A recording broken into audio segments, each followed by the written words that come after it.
All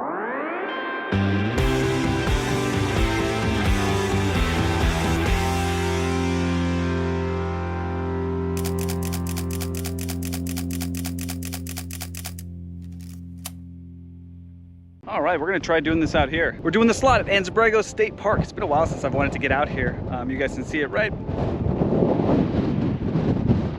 there, very windy. Length is 2.5 miles, elevation gain is 300 feet, and the route type is a loop. Those are the basics. There is a $10 fee that you have to self-register when you get here. There are bathrooms, just the pits, but it is covered at least. How to get here is a little bit tricky. I'm gonna post detailed instructions in the description down below, but you're off a main road and then it's a turn. It's really easy to miss.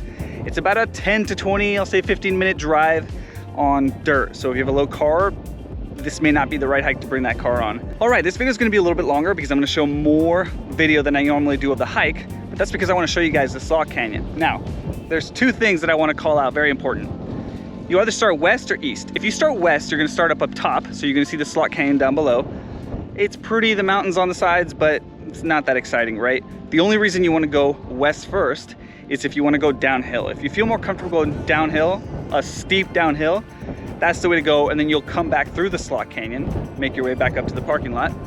Or what I would recommend is that you immediately start east. So as we walk over, you start to see the trailhead signs, really, really easy to follow.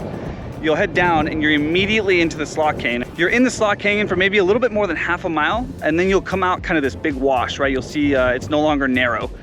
You'll come out this big wash, it'll still be pretty. It won't feel like a slot anymore, but you'll still see some of the slots kind of around you. And it's really just a straight shoot to where you make a left and you go up a really, really steep hill. The majority of the incline for this hike is that one hill. Once you make it to that, you're set. I'm gonna finish up in the car because it's really windy outside. All I wanna say, this is an amazing hike. No dogs allowed. Would recommend your kids, if they're able to walk and stay on their feet, this is an awesome hike. They're gonna have a good time. The slot is really, really fun, really unique in SoCal. If you're curious to hike somewhere, there's a slot near the beach. There is Annie's Canyon, but that's like 0.1 of a mile. This feels a lot more like an actual hike. You're hiking in the slot. It gets really narrow at some point, so if you're on the bigger side, you might want to be careful, because there was places where I had to suck it in, and one of the regrets that I had of this hike was taking my backpack, because it's really narrow in places down there. And if I would do it again, I would actually just take a water bottle and my camera and leave the backpack in the car. With that said, hope you guys enjoy the video, and I'll see you next week.